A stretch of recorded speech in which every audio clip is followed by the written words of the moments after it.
Your Excellency, our mother, the mother of the nation, and our First Lady, Dame Patience Goodluck Ebele Jonathan, Mama Peace, Your Excellency, the chairman of our great party, the PDP, and the game changer, I will beg to stand on existing protocol because of want of time. Your Excellency, our host governor and the uncommon transformer, I want to state that you have followed the route of your brother, our leader, the President of the Federal Republic of Nigeria, in transforming Akwa Ibom State. This is my first time. Please listen. This is my first time of coming into this stadium. And as an architect, I was sitting next to the party chairman, who is my professional colleague as a quantity surveyor. And as we came in and went round, we immediately made our judgment that this stadium, the only kind of its type in West Africa, East Africa, and other African countries, has an excellent pass mark. Thank you, the uncommon transformer. He has done this in the interest of sports, which is one of the cardinal points of Mr. President's transformation agenda.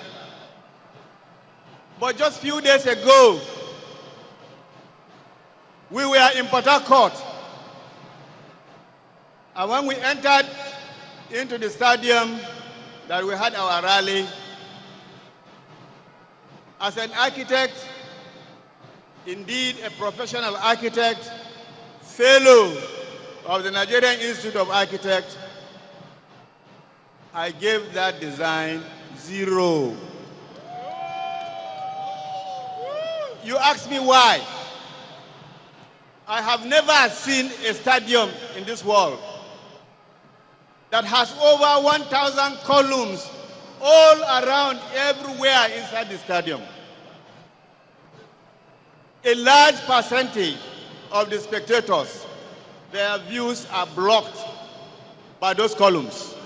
Stadiums are not designed like that at this age. Immediately I called our incoming governor in Rivers State and directed him that immediately we swear in him as the governor of Rivers State. One of the first things he will do is to go back and review that design, put a better stadium for the people of Rivers State, so that they will have quality stadium. They will be able to see the football. They will be able to see the games that are playing in the stadium. Your Excellency, one of the areas I want to talk briefly on 3 areas that the opposition has been hammering that they want to change, which already, Mr. President, you have transformed those sectors.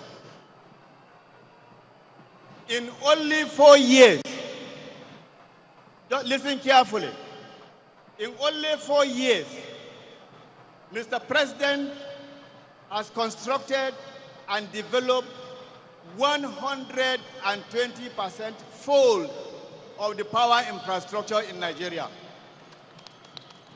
What I mean by that, Mr. President has successfully constructed 10 new thermal power plants that are functioning that are adding power to power generation in Nigeria today.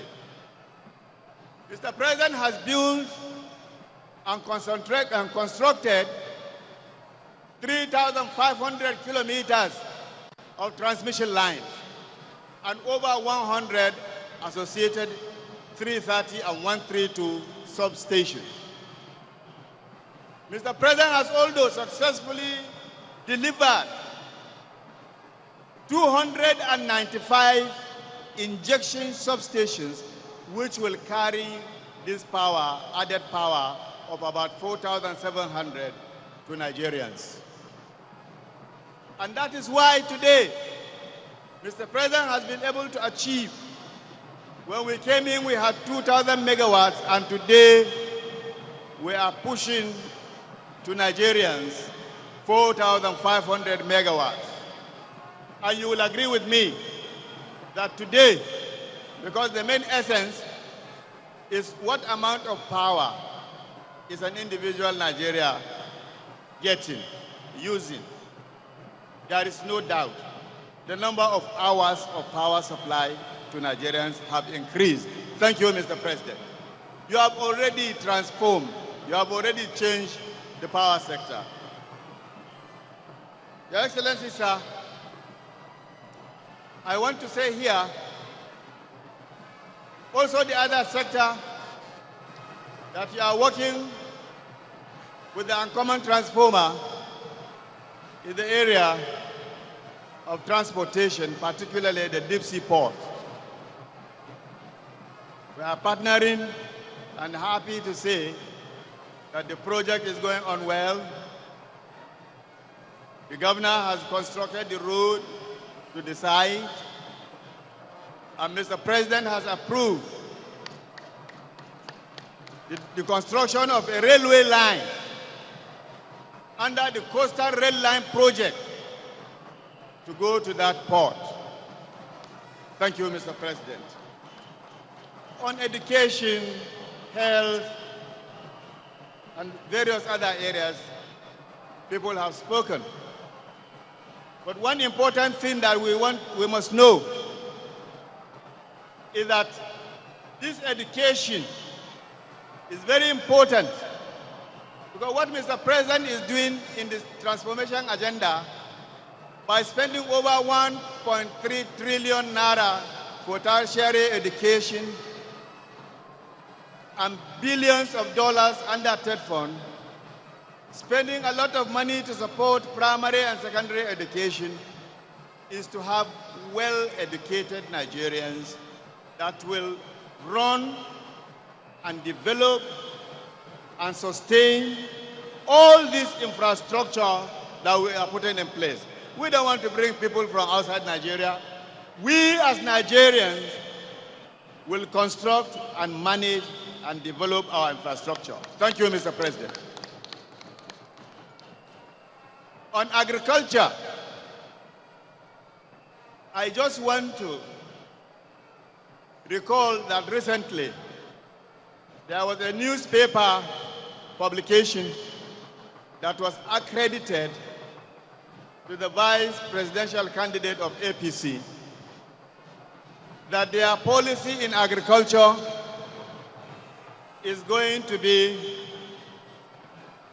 the purchase under guaranteed minimum price of agricultural produce from our farmers. So I want to tell you that this system is an old system that has failed so many governments. During Brezhnev in Russia, they did the same thing, and that failed their government. During Mao Zedong in China, they did the same thing, and it failed their government.